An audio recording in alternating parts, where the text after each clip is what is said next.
My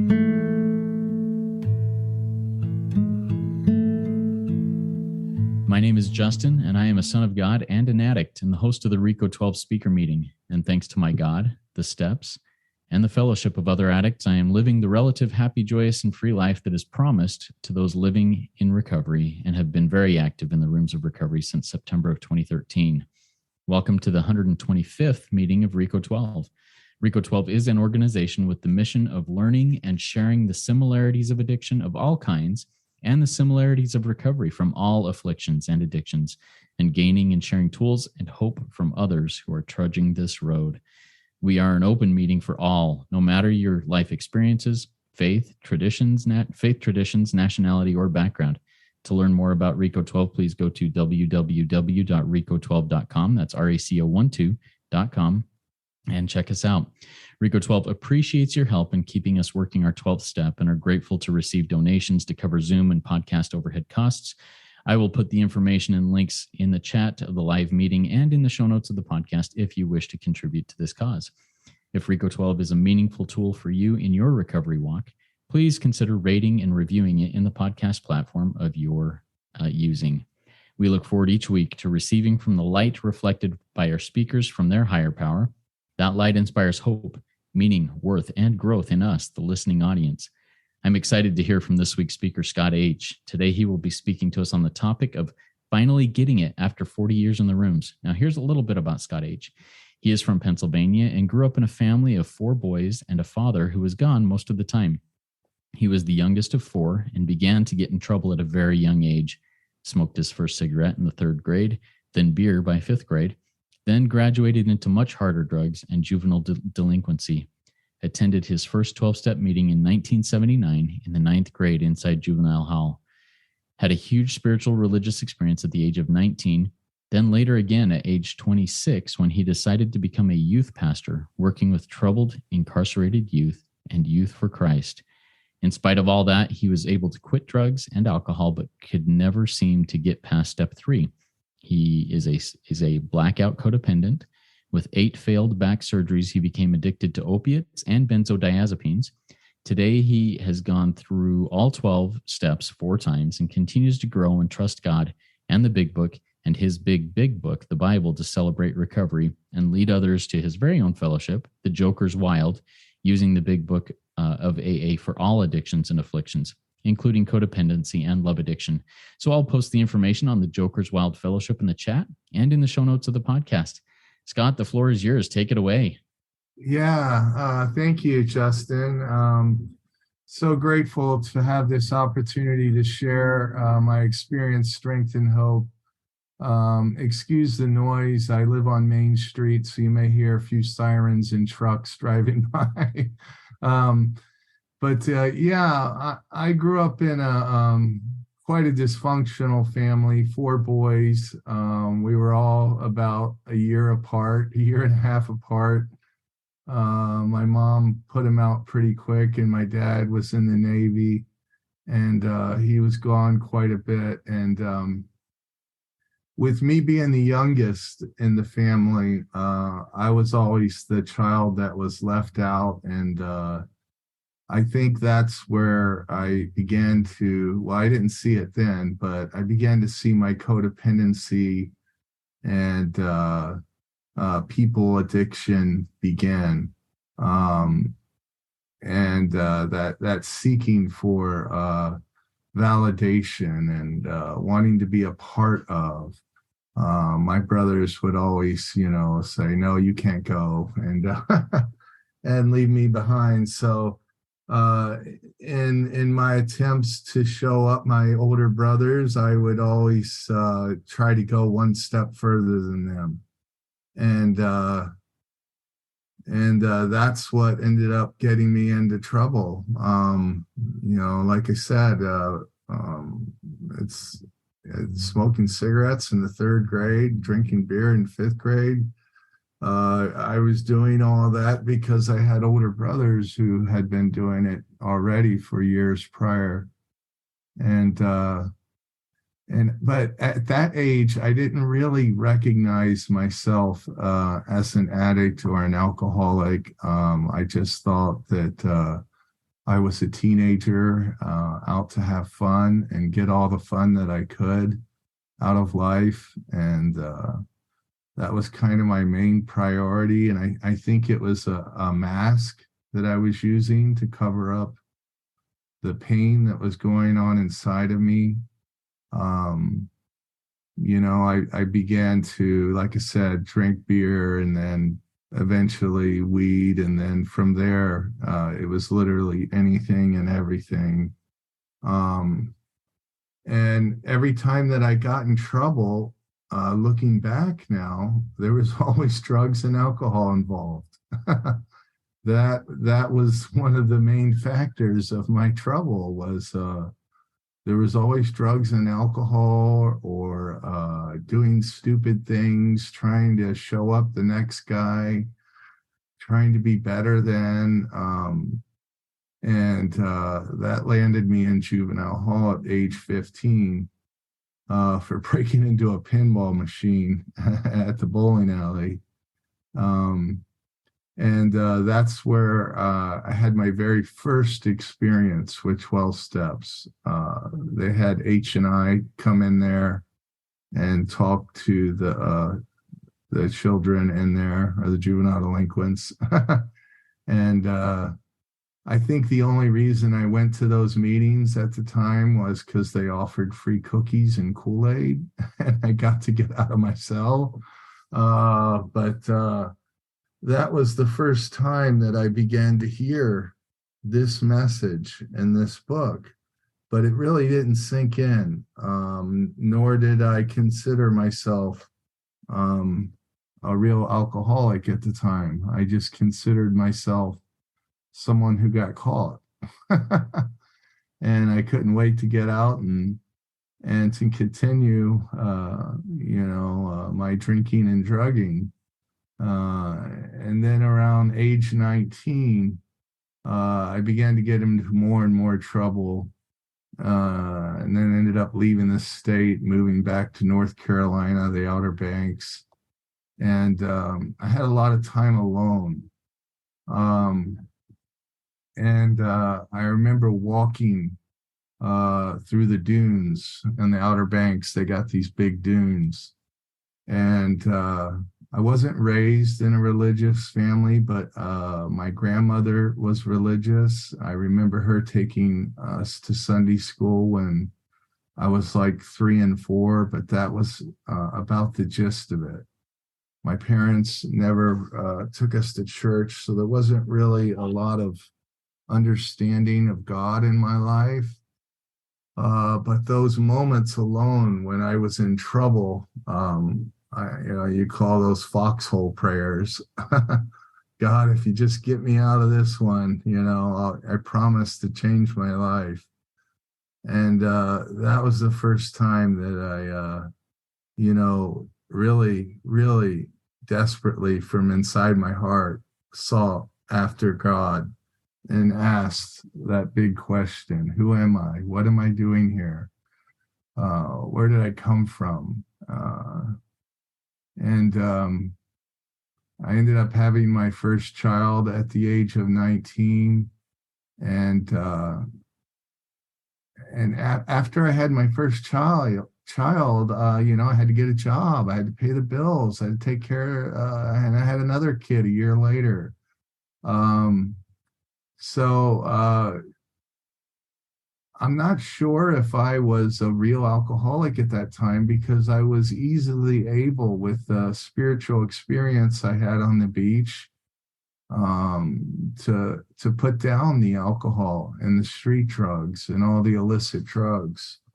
And I just quit, and I got a job and began supporting this new family that I had. And the book talks about different types of alcoholics. You might be a moderate drinker, you might be a hard drinker, or you might be, the type 3, the real alcoholic who just cannot quit no matter how hard they exert themselves. And I continued going to 12-step meetings, though. I really enjoyed going to I went to both fellowships, Alcoholics Anonymous and Narcotics Anonymous. And I spent a lot of time in the rooms, and I had several sponsors, but I never really made it past step 3. And one might ask, well, why didn't you just follow the instructions in the book? I was, I guess you could say I was young and dumb, but the best answer was I was lazy. I was a procrastinator.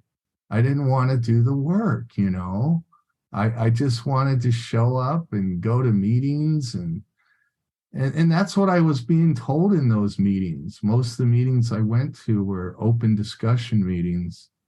And all I was being told was, hey, stick around till the miracle happens, And today I learned that that's not enough. I got to do more. I got to have action. Simply going to meetings alone is not going to change Scott inside. I got to have action, and the action that is required is the solution, which is found in this book right here, these 164 pages. And it wasn't until the beginning of this year at the pandemic that I found 2 different programs online that taught the message the way the pioneers did. And that really excited me. There was something different about these 2 groups. One of them was Spiritual Gangsters, and another one was called Primary Purpose Group Recovered Codependents. And for some reason, I don't know if I had the gift of desperation at this point, and I had tried so many other things and failed up to this point. I was willing now to do the work. And that's what this book says that is required in the beginning, is willingness. I got to first recognize the problem, right? What's my problem? Everything I've tried has failed. Doctors, medications, self-help books, retreats, even church, going to church, volunteering in church. I volunteered myself to death in church. I was always the first one to sign up, and I was always working with children and kids, and so I really wasn't, drinking or using at this time, but I was still miserable. And like page 52 says, we were having trouble with personal relationships. We couldn't control our emotional natures. We were a prey to misery and depression, and we couldn't make a living. We had a feeling of usefulness. We were full of fear. We were unhappy, and we couldn't seem to be of real help to other people. Was not a basic solution of these bedevilments more important than whether we should see newsreels of lunar flight? Of course it was. So I knew something was missing. And, I hear a lot that everyone has this God-shaped hole in their heart, and I did have God, but the God that I had at the time, it wasn't working. It's for my recovery, that is. It was working for my relationship. I have a solid relationship. My higher power is Jesus Christ. But I still had all these bedevilments, right? I was still miserable. And this is someone that had been going to meetings for 40 years, in and out, in and out, in and out, like a revolving door. And so when I found these programs, I said, that's it. I'm finally going to both these programs, Spiritual Gangsters and PPG, Recovered Codependents, both teach like the pioneers do, and they're very heavy on sponsorship. They're very heavy on the solution.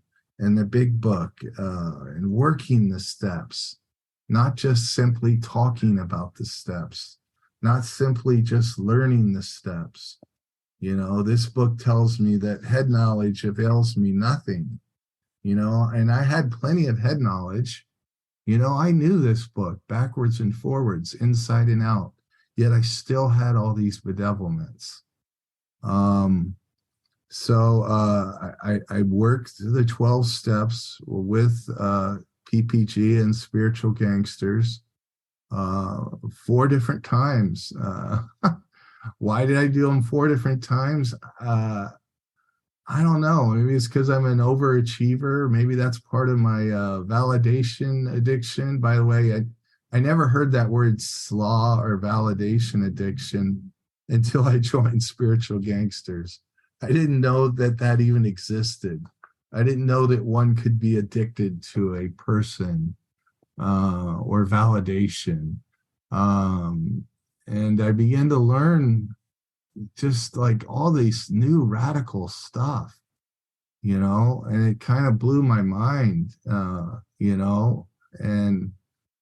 here I'm coming from a person who had been to many different, universities, degrees, thinking I know everything. And now after working the steps, I find out that that's the problem. Scott, you are the problem. It's self. Self is the problem. And my ego was getting in the way. I was playing God. This book tells me that I can't play God. God is either everything or he's nothing. And until I, get Scott out of the driver's seat and put Scott in the back seat and put my higher power in the driver's seat, nothing's going to happen for me. I'm going to be stuck in the problem. And that's where I was. I was stuck in the problem. Stuck, some say step 1, stuck at step 1. Some say stuck at step 0. And that's where I was. And I vigorously worked the steps. The first time I worked the 12 steps, I completed them in 2 weeks. And this is some guy that went to the meetings for 40 years. And the type of meetings I was going to, you'd run into people that had been there 2 or 3 years, and they would tell you, oh, I'm on step 4 still, and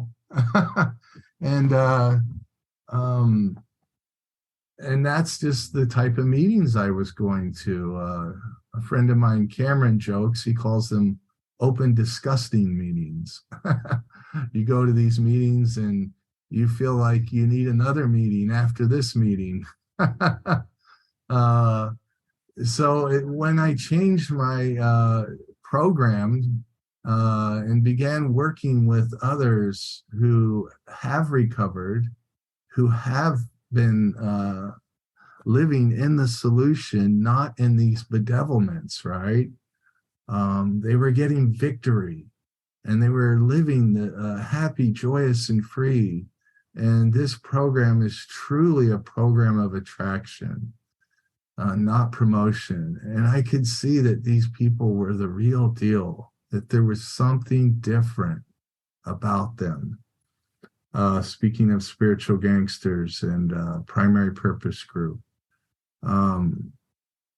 And I believe a lot that had to do with it was that they practiced the program the way the pioneers did. They practiced all 12 steps, got you through the steps quickly, and then got you into working with others quickly, sponsoring others, helping others. That's something that I've never done. I went to meetings for 40 years and never sponsored a person. I'm ashamed today to say that, but that's my story. This book says that my deepest, darkest, ugliest past is now my greatest asset, because I can use my story to help others that may be struggling, that may be saying to themselves, why am I not getting this change? Why do I feel like a failure still? Why do I feel like I have trouble with personal relationships every day? Why can't I control my emotional natures? Why am I a prey to misery? Well, it's because I'm not working this program. I was working Scott's program. I certainly wasn't working the program that was written in the first 164 pages of Alcoholics Anonymous. And I'm a very staunch historian. I'm very big on doing it the way that the original authors and pioneers did it, those first 100. I wanted, if someone wrote a book, I want to do it exactly like they did, right?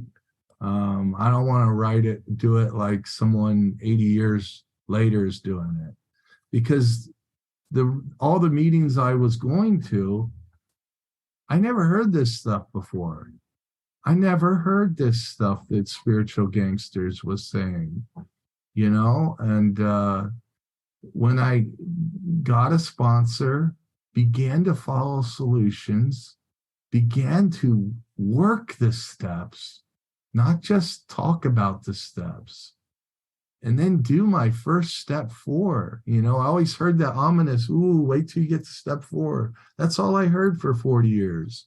Oh my gosh, step 4 is such a bear. And for me, when I finally got done my inventory, it was so freeing. It was such a freeing experience. I felt like a weight had lifted off my shoulders, very similar to Pilgrim's Progress, where he felt that bundle he was carrying around just drop and fall off of him when he surrendered his life, Pilgrim. And that's what happened. I began to see now what was the root causes and conditions in Scott's life by doing an inventory. And by doing an inventory, I'm looking at my assets and my liabilities. I'm taking a commercial stock inventory, and I need to see the things that I need to get rid of, right? The things that are no good for Scott. Another thing that PPG was the first one I did the 12 steps with, taught me, was to change the word drinking to thinking. So whenever I read this book, whenever I come across the word drink or drinking, I draw a line through it and I write the word think or thinking above it. And wherever I see a pronoun, he, her, shim, them, she, put your name there. And that's what I did. So now when I read this book, I put my name in there. And I put the problem as thinking, because this book tells me, on pages 23, 24, 25, that the problem centers where? Right here, in my mind. So it doesn't matter what program I'm in.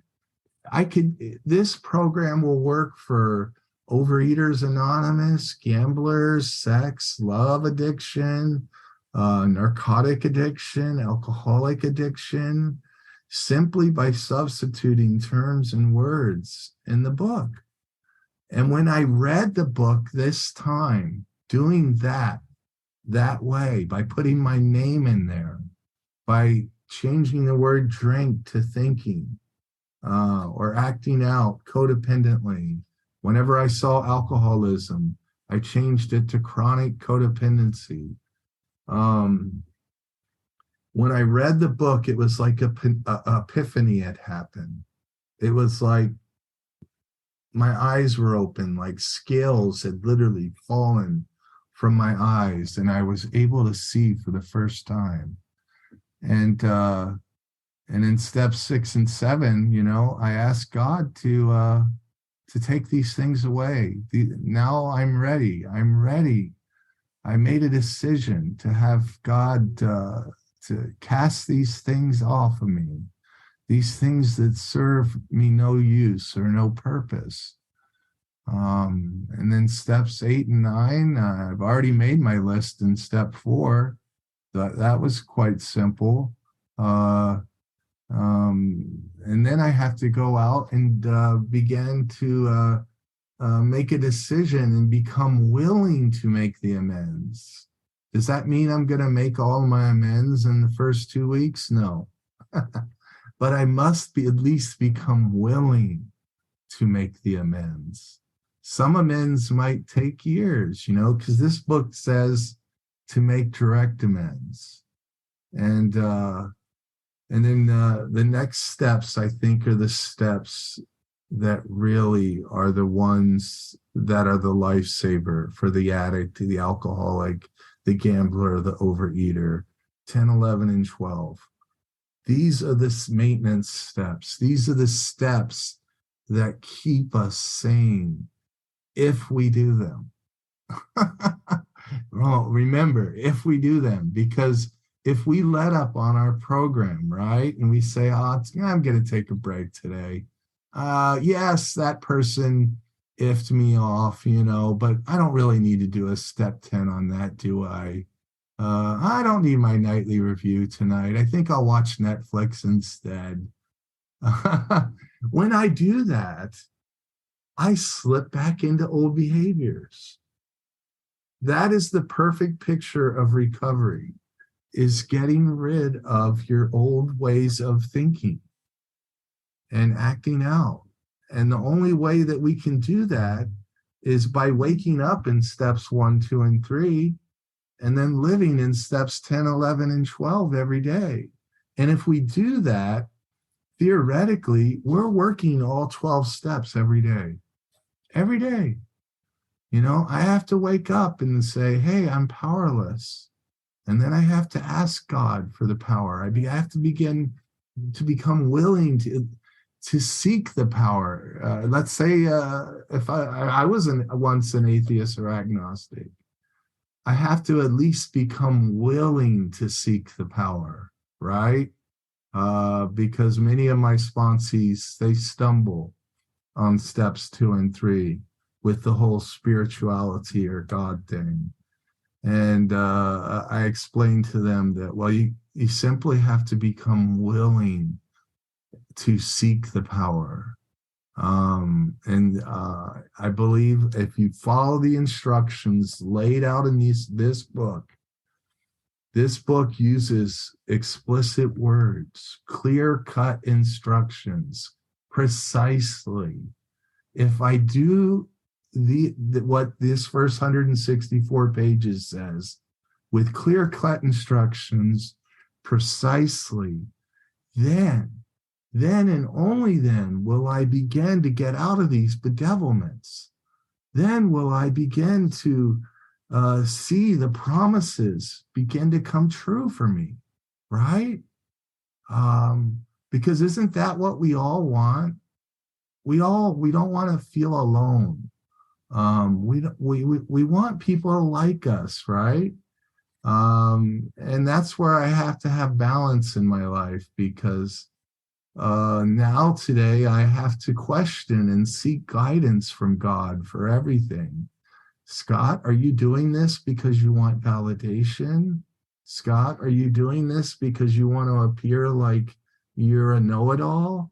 Or are you doing it from the bottom of your heart because you really love and care about people, and you want to serve other people, and you want to see others get well? This book says nothing quite so much as ensures immunity from drinking, thinking, acting out, gambling, sex, pornography, whatever, as working with others. And that is what has changed for me this year, working with others.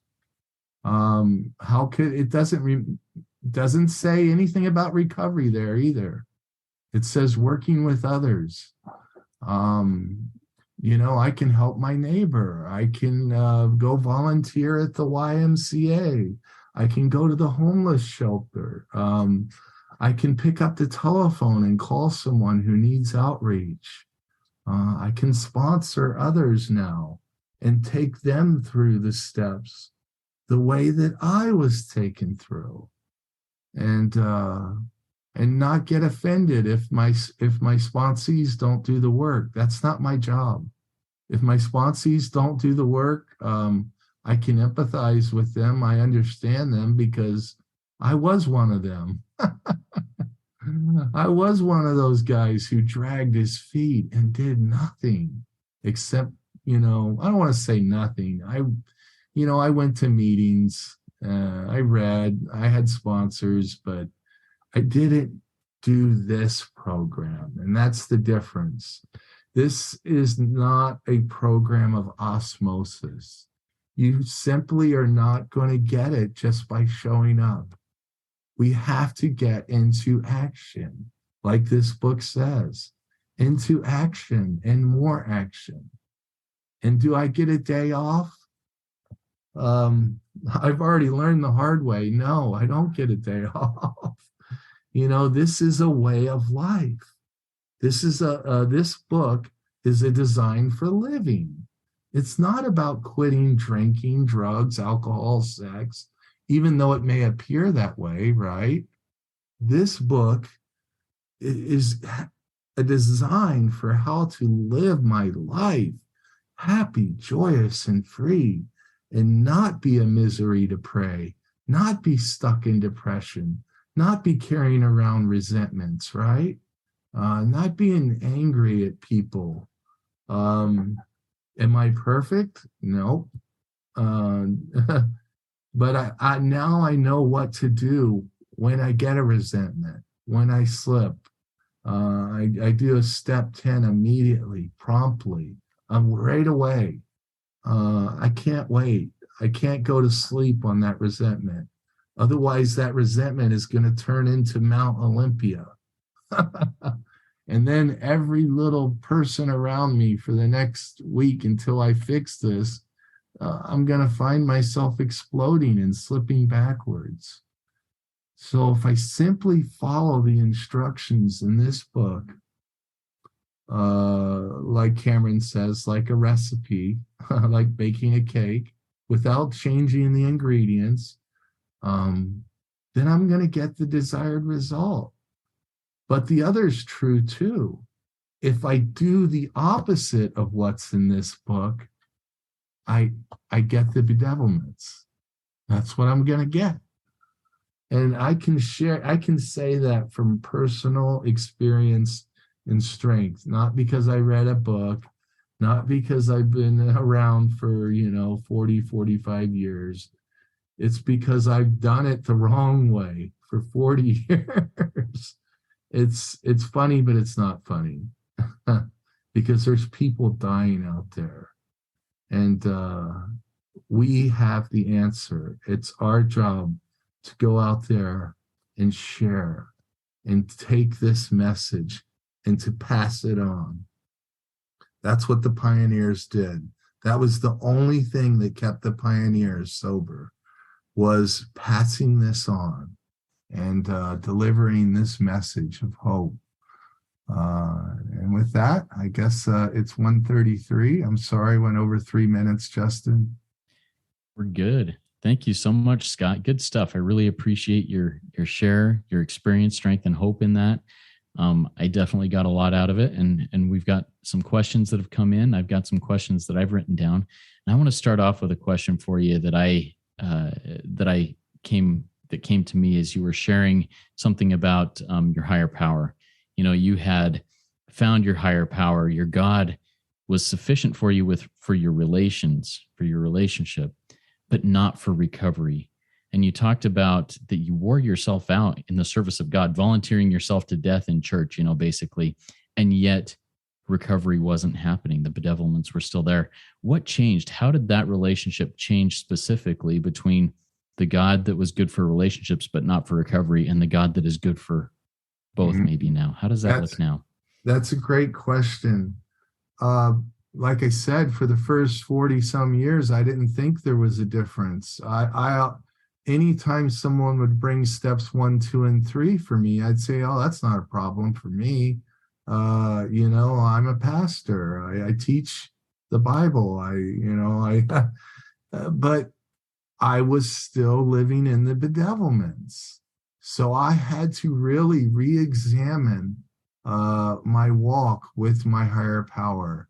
Was I truly, truly trusting my higher power? And was I seeking my higher power's guidance? Or was I seeking Scott's guidance? And that's the problem. Even though, yes, I had a higher power and a close walk with God, I was still living in the bedevilments. I was seeking Scott's. I hope that makes sense. There is a difference. Turbo is fully charged. Yeah. Can you think of a time or a moment where that shifted, where all of a sudden you went, oh, the light came on, and that shift from I've got a God who is sufficient, but obviously not, because I'm still not recovered. And now, oh, I've got a God that I can really trust in this. It shifted when I finished the 12 steps and I began working with others. When I began working and sponsoring others, that's when I was able to see me. When I was working with my sponsees and seeing them struggle, I was basically seeing me and helping others get through steps 2 and 3. I was able to see that this is not an event, this is a process, and that I don't need to look for external things for my higher power. My God is inside of me. Where did I find him? Like the spiritual experience says, deep down inside, deep down inside. So faith without works is dead. Perhaps I would had the faith part, but I didn't have the works part down. Very interesting. I love how you brought that there to that. That makes a lot of sense to me. Thank you for sharing that. We have a question that came in from Pete. Pete says and asks, identification is critical to newcomers being drawn to the recovery message in 12-step fellowships. How does your fellowship, Spiritual Gangsters, PPG, handle this critical requirement with newcomers, since their point of identification could be anything from drug addiction, gambling, food, codependency, etc.? That's a great question, and you're going to hear several different answers depending on who you're asking this question. But for me, I would agree that if a gambler were to come to me and say, hey, Scott, can you take me through the steps? Can you qualify and identify with me? Am I going to be able to win the confidence of a gambler or an overeater within an hour, like this book says, if that's not my problem? For me, I try to seek out sponsees that have the same afflictions or addictions that I have. Does that mean that I can't work with a gambler and show them the steps?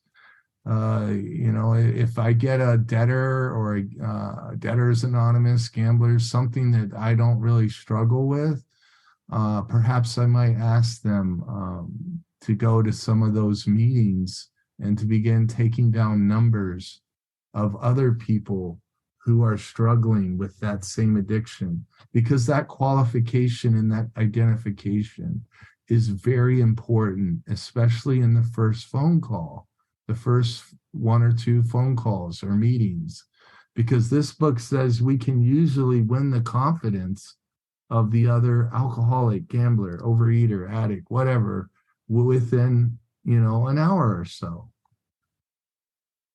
I hope that answers your question. Yeah, thank you for that. And that's something that I also think about a lot. With the RECO12 program. No, we aren't a fellowship per se. We don't have sponsors that sponsor through here or anything like that. It's just a speaker meeting platform for all addicts and of all backgrounds. And sometimes I wonder, and I've been asked to speak in a fellowship that I don't qualify for personally, but I understand that the solution is the same, but still it's so hard to identify with. And I feel like an imposter in those areas, but I'm really grateful that the solution is the same. At least my understanding of the solution is the same, no matter my addiction or affliction. So, oh, absolutely. The chapter, it says there is a solution. So this solution can work for any addiction or affliction simply by substituting the words or the terms. Yeah. Yeah. My big book has got all those crossed out things with, it substitutes for drinking and putting in thinking and everything else. So that's good. I've got another question for you here, Scott. You mentioned stuck at step 1 or step 0. Now you talk about you were in the rooms for 40 years. What did that feel like when you realized and were probably shown fairly forcefully, hey, you're still stuck at step 1, step 0 after 40 years? How did that feel to your ego at that time, and how did you overcome that? To be quite honest, I think I was the one that was asking, come on, somebody tell me, how do you work these 12 steps? And I don't know if it was the meetings that I was going to, but nobody was able to set me down and simplify it and show me that working these 12 steps should not take a year, 2 years, 3 years, 4 years. I can work the steps with someone in a week to 10 days, but I have an entire lifetime to practice them, to live them out. So yeah, I felt befuddled. I felt like kind of ripped off, like, stick around till the miracle happens. I'm like, that's all I'm doing is sticking around. Why don't somebody, pull me aside? And I tried it the NA way with their 1,000 and so questions, answering questions. And, I've tried it with other, the 12 and 12 didn't work for me. It wasn't until I went through the big book the way the pioneers did, and I worked the program the way that the pioneers did, that it happened for me. Yeah, thank you so much for that. And I really can relate to that. How over those 40 years, when newcomers would come into meetings you were attending and they're like, oh, you've been in here for 40 years? And people are talking so much about this step 4. What does that look like to you? How did you respond to them in those instances as an old timer in their eyes? Well, first of all, let me clarify. I wasn't in the rooms for 40 years straight. There were periods of my life where I was not going to 12-step meetings because I was a pastor. So I was using my church kind of as my recovery solution. So I wasn't sitting in AA and NA meetings for 40 years straight. I was more of the revolving door type, going out and coming back in. And if you know of any 12-step program, if you're a newcomer and you walk in that door, they jump on you pretty quickly. So I felt like the constant newcomer. Maybe I should write a book, The Constant Newcomer. The constant newcomer, lessons learned by coming through the revolving door, huh? Yeah. Awesome. Okay, we've got a question that came in from an anonymous attendee. The question is, you mentioned the word pioneer. What does that term mean specifically, and how can I approach my recovery like a pioneer? I've done the 12 steps and I'm doing steps 10 through 12 right now. Well, there's a lot of historical background that a lot of people really don't. I didn't even learn until I started asking some of the archivists and the historians and reading the older AA books like Pass It On, Dr. Bob and the Good Old Timers, asking the archivists at the Akron office to send me the pamphlets that they used between 1935 and 1946. And it was quite different than today's recovery. For example, Back then, the sponsor did the inventory. The sponsor would come to your house with the paper and pencil and ask you the questions and fill them out. Because we have to remember that back then, these guys weren't waiting 6 months, a year to work the 12 steps. They were getting through them quickly. There was only 2 meetings back then. There was a newcomers meeting on Friday night, and then there was the closed meeting on Tuesday night. You couldn't even get into the closed meeting unless you had your AA membership card. And the only way that you would become a card-carrying member of Alcoholics Anonymous is that you went through the 12 steps. Well, where did you go through the 12 steps? At the newcomer meeting. And in the newcomer meeting, they basically had 4 rooms in the back. And they would take you through these 4 rooms. And it's kind of funny, 12 steps in 4 hours. But yeah, you would get through the steps rather briefly, quickly. And then you would go to the closed meetings and get out. And you might be out working with other addicts, alcoholics on day 3, 4, 5. I mean, a lot of people say, well, I'm not ready to sponsor yet. I'm not qualified. I felt the same way on my first sponsee call. But no, when these guys were getting frisky, they were picking up the telephone and going to the drunk wards. They were going out into the bars and literally bringing alcoholics into their home and living with them, bringing them into their home. So it was definitely done quite differently. And then on the amends portion, the sponsor was the one that drove you around to do your amends. It looks differently today. I don't see it happening that way today, but the reason the sponsor would drive the sponsee to do the amends is because what happens if the door gets slammed in your face? Where are you going to head on your way home? We're talking about dealing with people who had just quit. They just quit drinking. Maybe they're still jittery. This book even says that. Though you may be still jittery with this book in your hand, you can easily duplicate what we have done. So that is all it is needed, is God, the 12 steps in this book, and a recovered sponsor to take you through this program.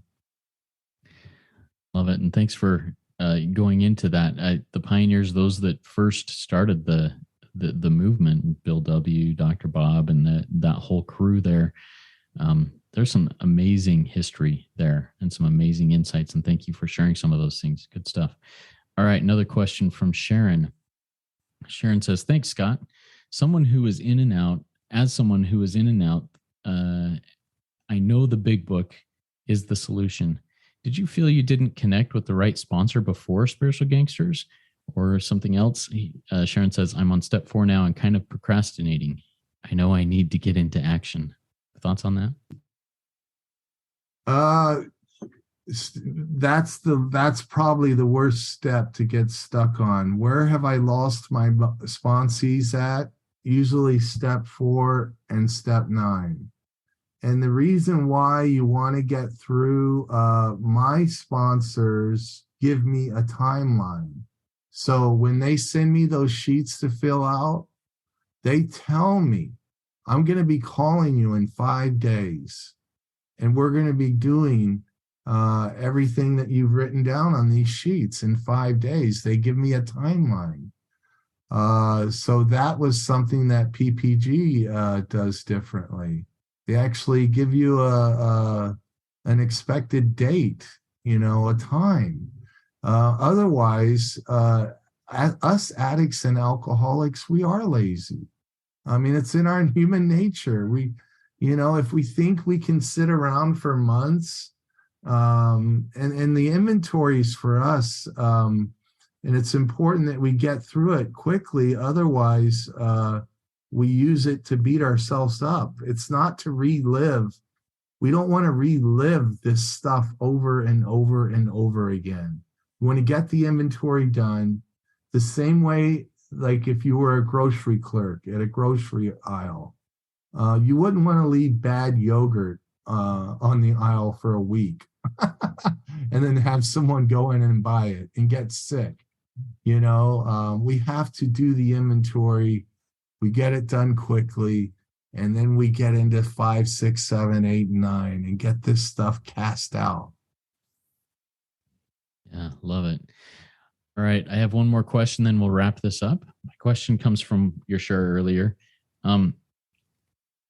You talked about, and the big book talks about this, how our past can become our greatest strength, our greatest resource there. Do you have a specific incident that you're comfortable sharing in which your past helped somebody else really gain some traction? You sharing your past became a something of strength to you and to somebody else.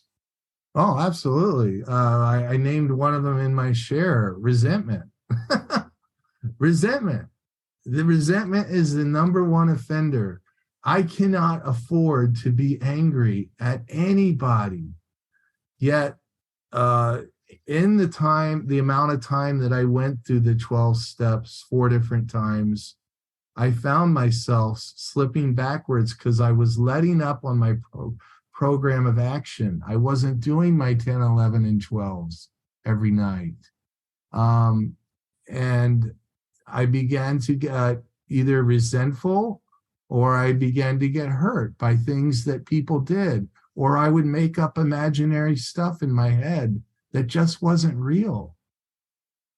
So that's why it is so important that we follow. These words are not here for us just to read. The spiritual life is not a theory. We have to live it. We live this. So that is why it's so important to not stay so long on step 4. And I'm sorry, I'm getting the questions mixed up. Yeah, I would say resentments. I don't have time to be angry at people today. And how have I learned? By being angry at people. Love it. Love it. And that concept of my past being my greatest asset has it was really counterintuitive to me when I first came into the rooms. I wanted to bury the past and never look back at it again and be done with it, wash my hands of it and walk away. But that's just not helpful to me. Every time I've tried to do that throughout my whole life, it grows back up in the backyard. I'm burying it in the backyard. I plant grass over the top, and those fungus just grow right back up and become worse and worse every time. I've got to own it and work with it. So good. Yeah. All right. Before we get closed out here, Scott, do you have any final words of wisdom for us? I would just have to simply say, like Dr. Bob said, keep it simple, take it easy, but do it. We got to do it. We have to live this program. It is a daily program. It's 24 hours a day. Now, if those 24 hours begin ending up looking like me doing nothing every 24 hours, a bunch of nothings, then that's like my check engine light going on in my car. I got to pull the car over. I got to take a look and see, why is Scott behaving this way? Why is Scott getting angry, hurt, sad, upset? I got to pay attention to those check engine lights that come on in my life. And I have to be, and if I slip, it's okay. I pick myself up and I get back into the basics of this program. Fundamentals. Yeah, thank you, Scott. I really appreciate that. Thank you, everybody who's here. That was a great RECO12 weekly speaker meeting for all addicts and those wanting to learn more about addiction and the recovery therefrom. Please consider joining our WhatsApp group and participate in our community there, asking questions, answering others' questions that may come up. If you have not yet rated and reviewed the podcast in Apple Podcasts, please go do so now. It's a great way to work your 12th step and helping us work our 12th step and sharing this message with others. I invite the audience to come back next week when we'll be hearing from Herb K., sober in AA since 1984. He's an author of 3 recovery books and an international speaker, and we are really excited to have him here with us next week. His topic will be the best kept secret, not cured, and daily reprieve. Now let's launch off into the rest of our day with the Step 11 prayer, the prayer of St. Francis that Scott will say for us. Can I put a quick plug in for today's meeting? Absolutely. At 4:00 Eastern, we are privileged to have one of the greatest historians, Britt S. I'm not going to mention who her husband is, but if you did some research, you can find out. But she is going to be speaking at the Joker's Wild from 4 to 6. The subject is trauma, not a reason to relapse. Yeah, and I put the link in for Joker's Wild in the chat here. And for those who are able to listen to this podcast here in the next couple of hours, I'll have it posted within 45 minutes of now. You can get the link to that also in there. So excellent. Thank you, Scott. And Step 11 prayer. Okay, let me grab it. Let's have a moment of silence for both the sick and suffering in and out of these rooms, followed by the Step 11 prayer. We'll take that moment now. Lord, make me a channel of thy peace, that where there is hatred, I may bring love, that where there is wrong, I may bring the spirit of forgiveness, that where there is discord, I may bring harmony, that where there is error, I may bring truth, that where there is doubt, I may bring faith, that where there is despair, I may bring hope, that where there are shadows, I may bring light, and that where there is sadness, I may bring joy. Lord, grant that I may seek rather to comfort than to be comforted, to understand than to be understood, to love than to be loved. For it is by self-forgetting that one finds, for it is by forgiving that one is forgiven, and for it is by dying that one awakens to eternal life. Amen. Thank you. Amen. Keep coming back, everybody. Come trudge this happy road with me. Work it. You are worth it.